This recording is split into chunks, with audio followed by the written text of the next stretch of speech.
반갑습니다. 참 이 귀한 교회에 올해 연말 마지막 수요 예배에 함께 할 수 있어서 얼마나 큰 기쁨이고 영광인지 모르겠습니다. 2002년도 8월 8일에 저는 베이징에 가서 거기 중국 신학교를 우리 동기이기도 하고 후배들하고 같이 신학교를 세워서 사역을 했었습니다. 저는 성경신학을 하고요, 조직신학, 이렇게 교회사, 실천신학 이렇게 해서 네 파트로 나누어서 함께 사역을 한 7년, 8년 정도 했었습니다. 저는 이제 중국에서 한 15년 그렇게 사역을 하고 있던 차였는데요. 보통 이제 어떤 위기가 오죠. 현지에서 위기가 올 수도 있고,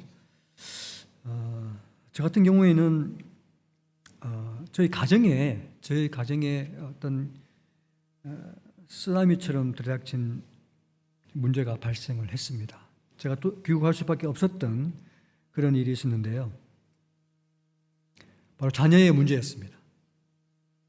선교사가 되게 중간에서 탈락을 하든지 중도에 하차하는 경우가 현지에서의 어떤 사역에 있어가지고 문제가 있을 때와 또 가정의 자녀의 문제로 중도에 많이 이렇게 힘들게 되는 케이스인데요. 저 같은 경우에 사실 사역적으로는 굉장히 가장 좀 활발하게 일어나고 있고 더 좀 힘있게 사역을 더 전개할 수 있었던 그 시점에 하나님께서 갑자기 한국으로 갈 수밖에 없었습니다. 왜냐하면 둘째 아들이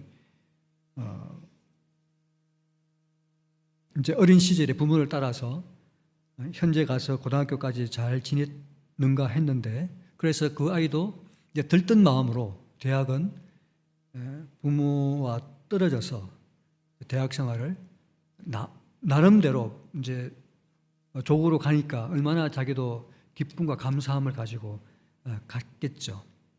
그러나 실제적으로 아마 선교지에 오래 있는 어릴 적에 가서 선교지에서 생활하다가 한국으로 돌아오면 본인이야 되게 기쁨과 기대를 가지고 가지만 사실은 한국이라고 하는 상황, 그 학창 시절의 그 생활들이 이 아이들에게 쉽지는 않은 것 같아요. 그래서 이 아이가 굉장히 좀 나름 제가 볼 때는 순진하고 좀 순수하고 잘 모르는 그런 어떤 좀 눈치가 더 그럴까요? 그러다 보니까 그런지 하여튼 하여간에 그 한국에서 쭉 자라온 그 아이들하고 잘 적응하지 못하고 어울리지 못하고 결국은 왕따를 따돌림을 당하는 그런 외로움과 힘든 시간을 보내게 되는데요.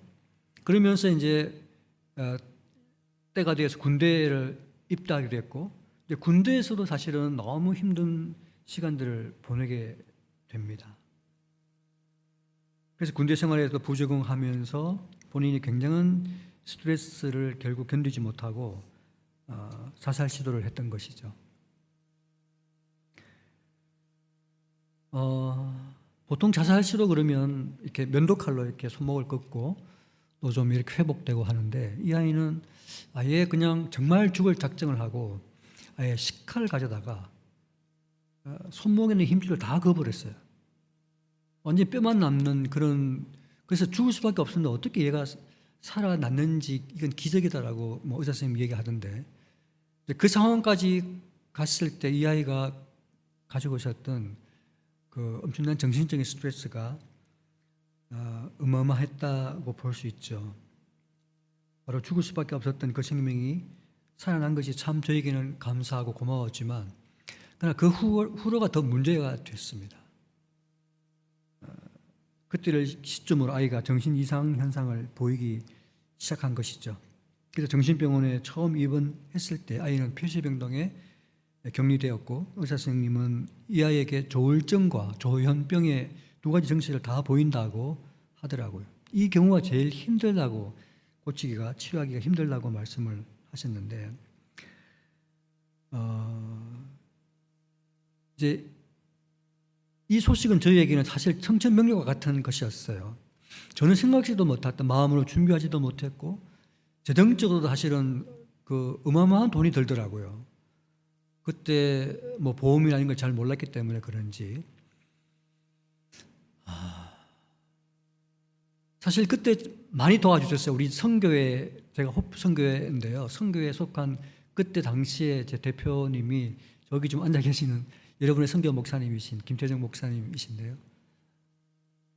목사님과 사모님이 늘 저희를 불러서 위로하고 격려하고, 그냥 말로만 위로 격려하신 것이 아니라 실제로 치료비가 많이, 치료비면 입원비면 막 엄청 수천만이 됐는데 그 돈의 거의 반 이상을 어떻게 하든 지인을 동원하셨든지 성교에 어떻게 하셨든지 해결해 주시고 대신 갚아주시고, 아마 그때 그런 도움이 아니었으면 제가 아마도 계속해서 선교사의 길을 걷기가 힘들지 않았을까 할 정도로 큰 도움을 주셨습니다.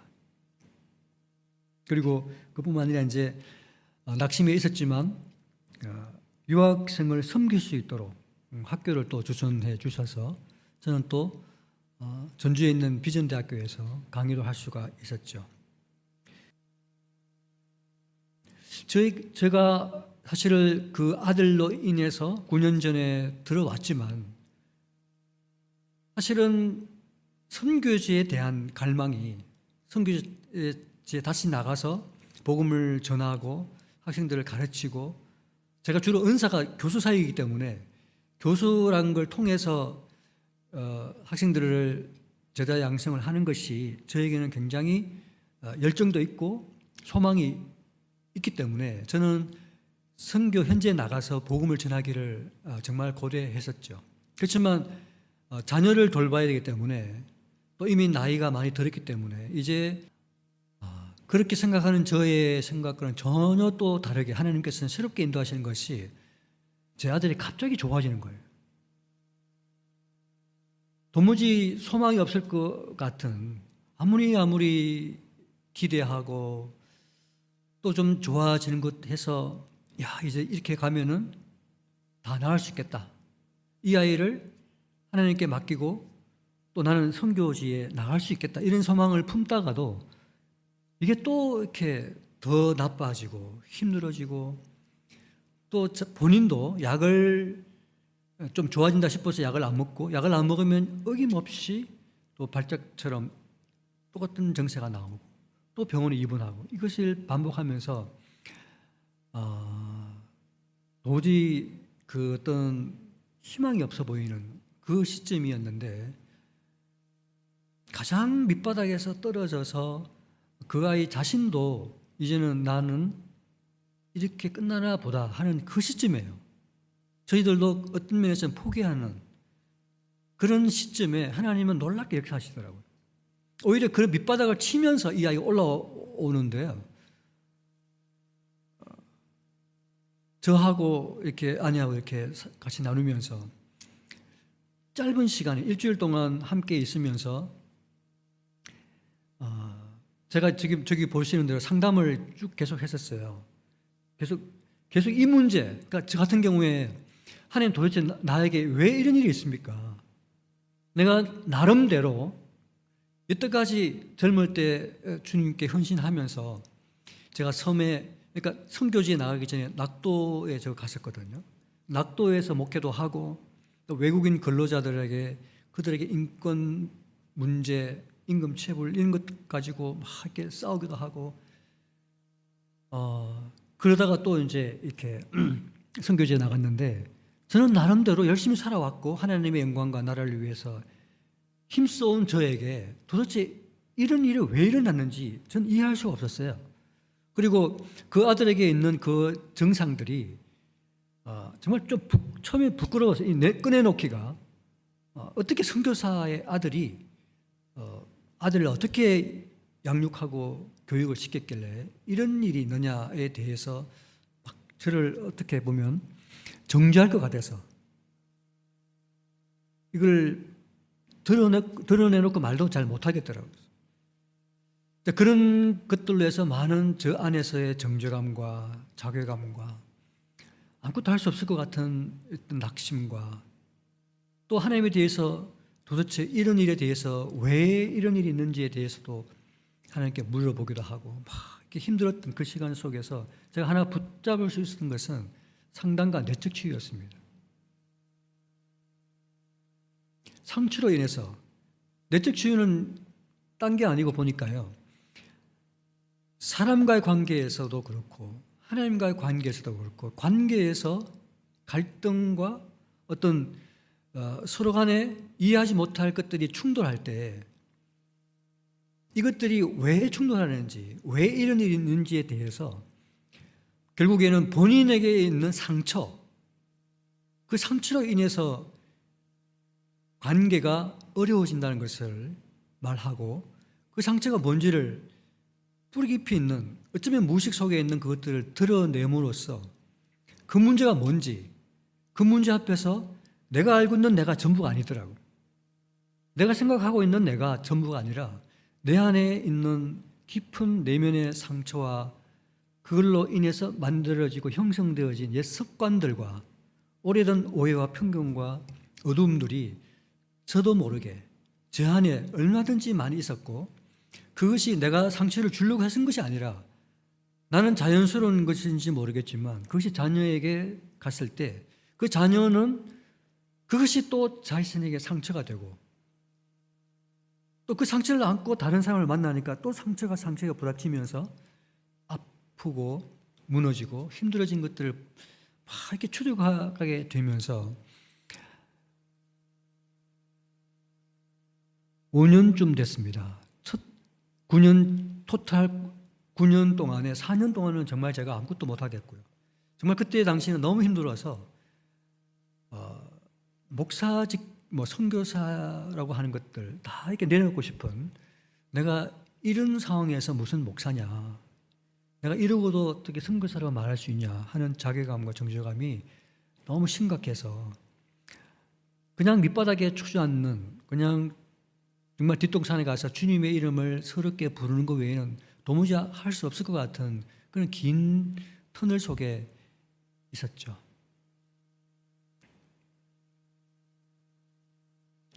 그때 아마 김태정 선교사님 그 말씀 지금도 기억하는데 제가 너무 깊은 터널 속에 있는 것 같습니다 했더니 선교사님이 터널은 곧 끝이 납니다. 터널 속에 있는 것 같지만 저 터널 끝에 빛이 있습니다 하고 위로했던 그 말씀이 지금도 생각이 나는데요. 정말 그 터널 속에 전 나올 수 없을 것 같더라고요. 그냥 이대로 끝나는가 싶을 만큼 점점 더 사단은 저를 이렇게 올가매고 어둠 가운데로 끌고 가는 걸 느꼈었어요.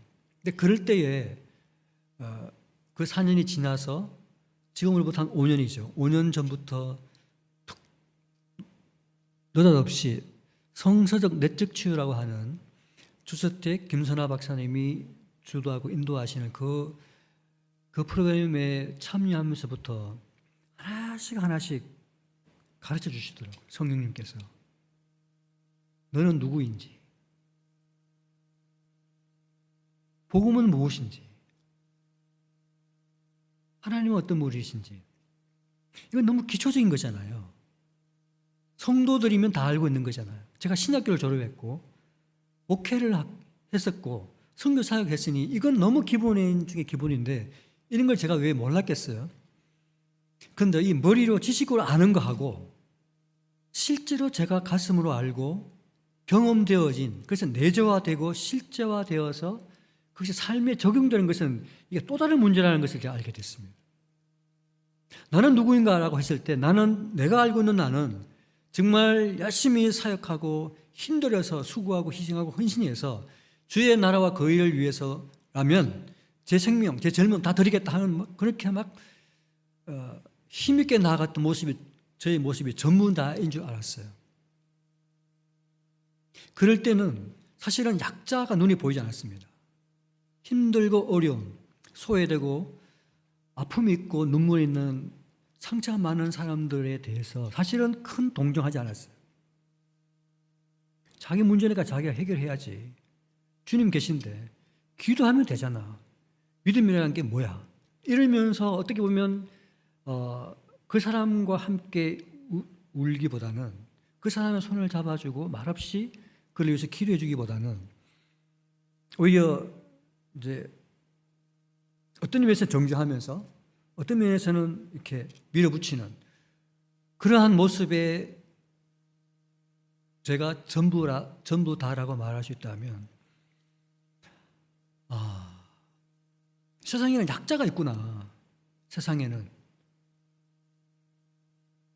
오히려 어떤 의미에서는 예수님께서 하나님께서 보이신 사랑은 더 약자에게 필요한 사랑을 보여주셨구나.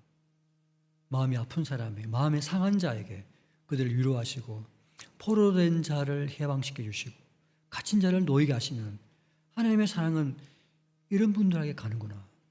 예수 그리스도께서 신약 시대에 어떻게 세리와 참기와 친구가 될 수 있으며 그들과 한 상에 둘러앉아서 먹고 마시는 어떻게 그런 일을 할 수 있냐라고 분노했던 서기관과 바리새인이 꼭 저 같더라고요. 제가 이 사건을 겪기 전에는 사실도 그런 마음이 있었거든요.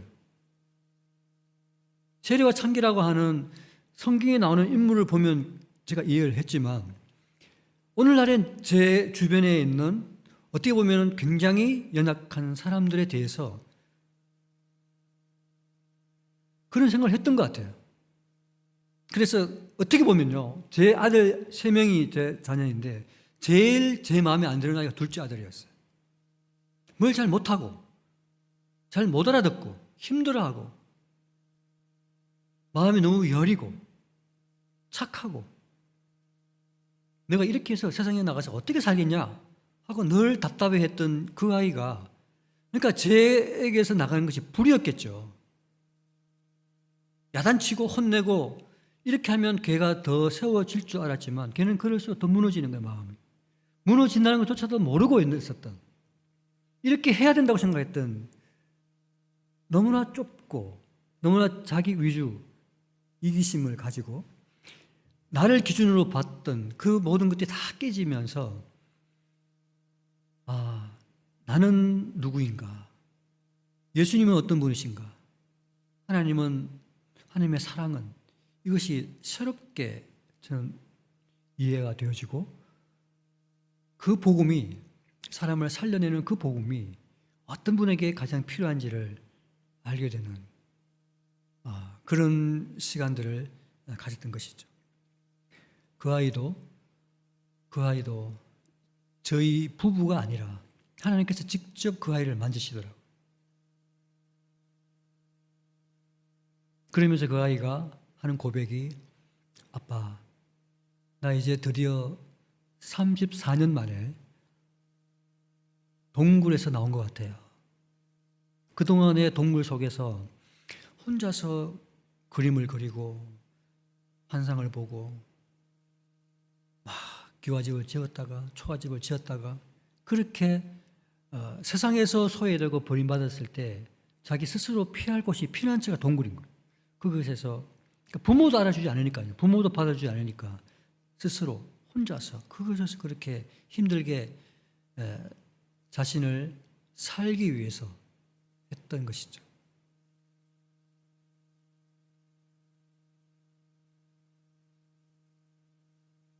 요하의 말씀에 부모가 너를 버렸을지라도 나는 너를 잊지 않았다는 그 말씀이 저는 무슨 말씀인지 알아요. 부모라 할지라도 자녀의 깊은 마음까지 알 수 없었던 것이고,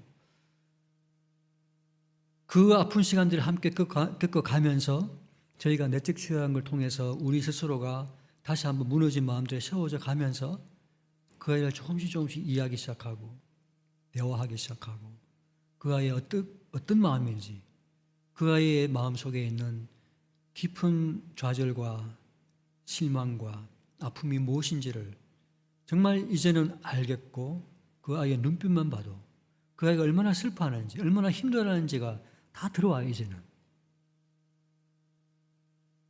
그래서 이제는 함께 살아도 하나도 힘들지 않고, 그전에는 서로가 힘들거든요.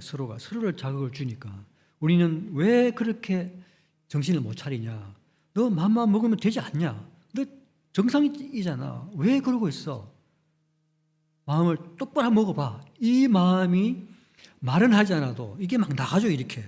아우라가. 그걸 느끼잖아요, 아이가. 자기는 안 되는데, 할 수 없는데, 하고 싶지만 그 힘이 없는 것을 부모의 마음을 알아서 그렇게 부모의 마음을 채워주고 싶지만 그 아이는 그럴 힘이 없는 거예요. 할 수 없는데 하라고 하니 본인은 더욱더욱 스트레스를 받는 거죠. 그래서 같이 살다가 또 떨어졌다가 같이 살다가 떨어졌다가 이렇게 몇 번 반복을 하다가 결국에는 그 아이가 공동체로 이사를 갔어요. 공동체. 우리가 떨어져서.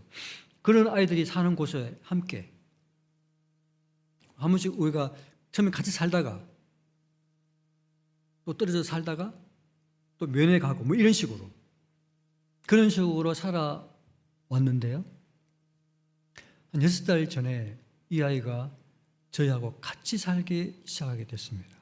그것도 저희가 원하는 것이 아니라 하나님의 작작하신 그 시간이 되니 그 아이가 제 발로 들어왔어요. 그때부터 얘기가 되는 거예요. 그에게 하나님의 은혜가 크게 임했습니다. 자기가 깨달아진다는 거예요. 내가 지금 왜 이러고 있는지를 잘 알겠다는 거예요. 마치 죽은 나사로가 동굴에서 나온 그런 느낌을 본인이 갖는다고 얘기를 하면서 그래, 우리가 그 아직도 둘러싸여 있는 이 배인가요, 천인가요? 그걸 풀어주어서 자유롭게 다니게 하라 라고 말씀을 하신 것처럼 우리는 그 아이가 끊임없는 대화와 예배와 말씀과 묵상과 이거 쭉 하면서 하나하나가 풀어지면서 그 아이의 마음에 녹아지고 하나님에 대한 새로운 고백을 하고 하나님에 대한 사랑을 키우고 이게 사람의 힘으로는 되지 않는다는 것을 매번 느껴요. 매번. 그러면서 제가 한날 물어봤습니다. 시연아, 네가 무엇을 하고 싶냐? 네가 인생을 살아오면서 참으로 34년 동안에 그렇게 서럽게 외롭게 힘들게 살아왔는데 아무도 너를 환영해 주지 않았다. 어릴 적에는 부모님도 너의 있는 모습 그대로를 알고 인정하고 사랑해 주지 못했고 친구도 그렇고 사회에 나가서 알바를 할 때도 쫓겨나다시피 또 그랬고 군대에 가서도 그렇게 하고 아무도 너를 정말 따뜻한 사랑과 친구가 되어서 너를 돌보고 함께했던 사람이 없이 살아왔는데 이제야 주님 안에서 주님의 품에 안기고 부모의 품으로 돌아와서 이렇게 우리가 하나가 되고 화해가 되어졌는데 앞으로는 좀 다르게 살아야 되지 않겠냐? 어떻게 살고 싶냐? 넌 뭐 하고 싶냐? 앞으로 어떻게 살고 싶냐라고 물어보았을 때 그 아이는 조금도 망설임 없이 아빠, 나는 이 복음을 전하고 싶어요. 복음을 전하면서 이 세상에 나가서 복음을 증거하면서 살고 싶어요. 이렇게 말하더라고요. 자기가 살아난 것, 자기가 죽었다가 살아난 것처럼 아마도 많이 죽어가는 사람도 있을 거라고. 나는 그것이 뭔지를 안다고. 그 사람들한테 가서 내 삶을 얘기하면서 내 경험을 이야기하면서 하나님은 여전히 당신을 사랑하시고 있고 하나님이 당신이 외롭고 힘들 그때도 함께하고 있었노라고. 붙들고 있었노라고. 내가 스스로 죽을 수밖에 없는 그 상황 속에서도 하나님 나를 붙잡고 있었기 때문에 내가 살아났다고. 우리가 하나님이 어디 계시냐? 하나님이 계셨다면 내가 이렇게 되지 않았을 것이라고 말했을 그때도 하나님은 여전히 나와 함께 계셨다는 것을 나는 알아요, 아빠. 이게 이론이나 남한테 들은 간증을 들은 것이 아니라 자기가 직접 그런 걸 경험했고 자기 말로 말할 수 있다는 거죠. 무려 34년을 그렇게 살았어요, 아빠.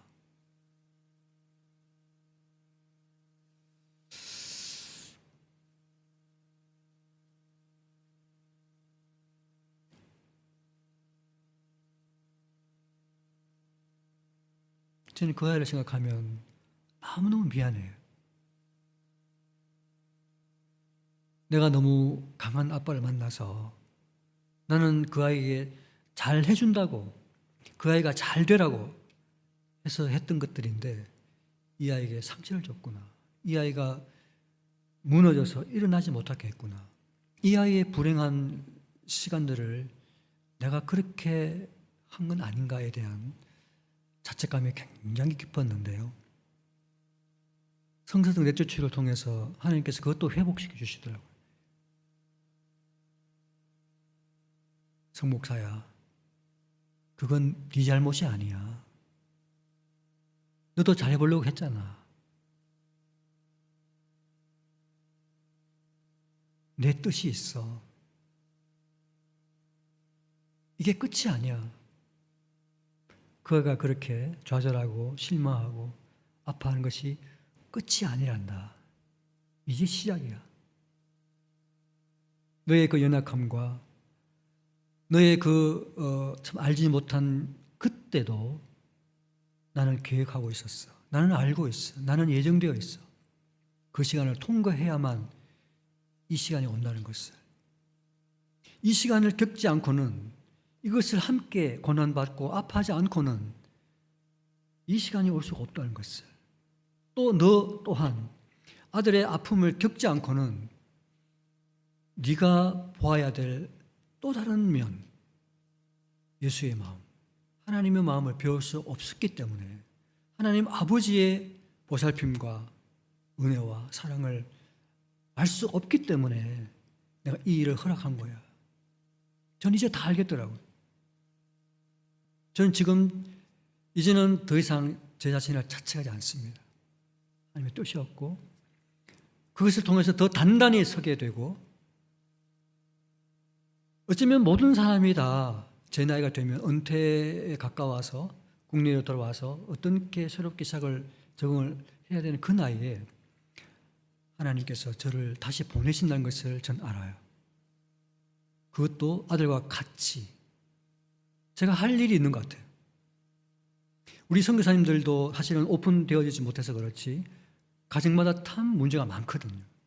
자녀 문제, 부부 관계, 사역지에서 번아웃되고 한다고 열심히 했는데 현지인과의 갈등, 저는 다 겪어봤잖아요. 제가 해줄 말이 많아요.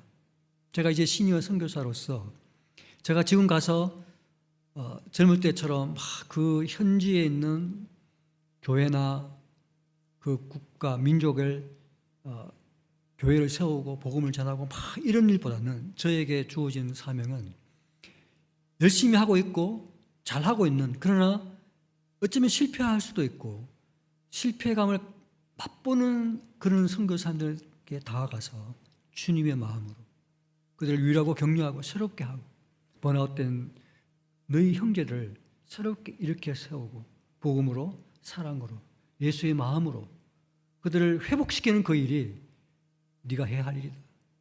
그리고 또 하나, 내가 너에게 허락한 이 아들을 키워라.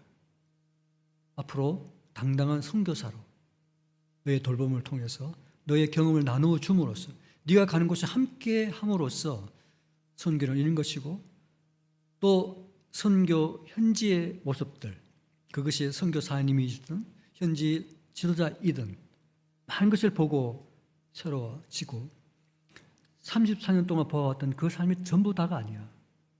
새로운 하나님의 나라, 하나님께서 꿈꾸는, 하나님이 원하시는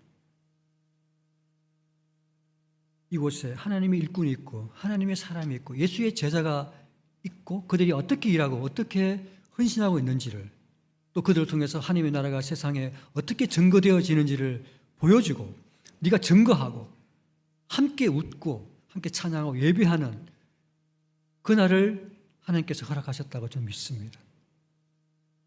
그래서 기쁨으로 감사함으로 하나님께 이런 시간을 다시 주심을 인해서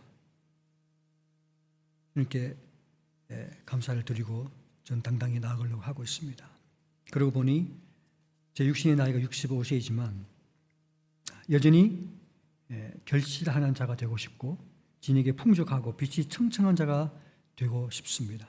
제가 시편 92편 제가 좋아하는 구절인데요. 한번 봉독해 드리겠습니다. 시편 92편 12절에 의인은 종려나무같이 번성하며 레바논의 백향목같이 성장하리로다. 이는 여호와의 집에 심겼으며 우리 하나님의 뜰 안에서 번성하리로다. 그는 늙어도 여전히 결실하며 진액이 풍족하고 빛이 청청하리니 여호와의 정직하심과 나의 바위 되심과 그에게는 불의가 없음이 선포되리로다.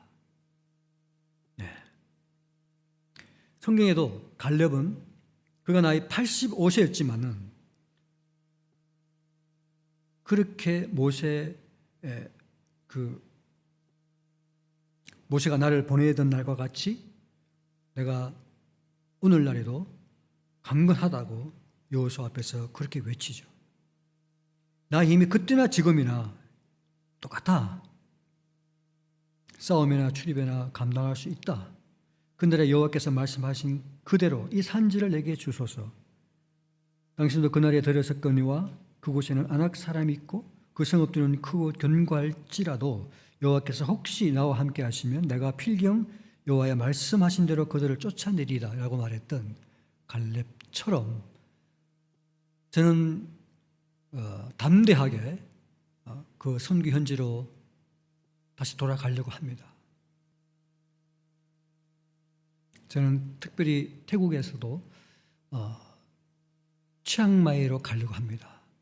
치앙마이는 많은 선교사가 있고요. 한국 선교사님도 많지만 외국 단체도 많고 선교사도 많이 있어요. 그리고 중국에서 건너온 중국 지도자들도 많이 있습니다. 물론 현지 지도자들도 있을 것이고요. 저는 주로 지도자들을 상대해서 그들과 함께 삶을 나누고 제가 머리로 아는 복음뿐만 아니라 지금 누리고 있는 이 복음에 대해서 다시 한번 그 복음의 능력이 얼마나 강한지를 증거하고 싶고 선포하고 싶고 하나님을 자랑하고 노래하고 싶고 그들을 다시 이렇게 세우고 싶고 그들의 심령에 다시 한번 부흥을 일으키고 싶고 힘을 주고 싶고 함께 손잡고 이 길을 끝까지 완수할 수 있도록 그들의 디딤돌이 되고 싶은 마음이 가득합니다. 여러분들께서도 그 일에 함께 기도해 주시고 또 열심으로 우리들을 후원해 주시고 기대해 주시고 주님께 기도하셔서 힘을 실어 주시기를 간절히 소원합니다. 같이 한번 기도하시겠습니다. 하나님 아버지,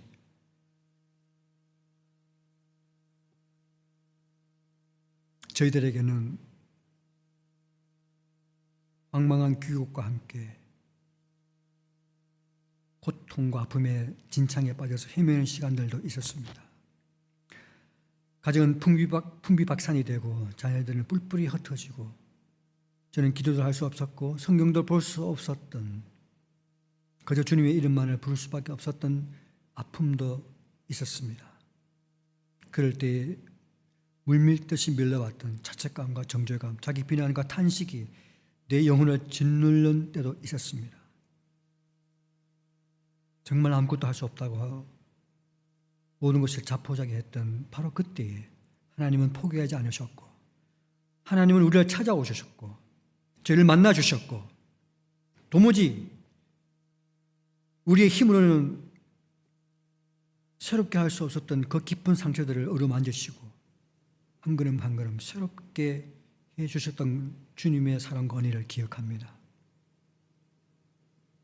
우리가 포기한 그 시점에 하나님은 제 아들을 살려주셨습니다.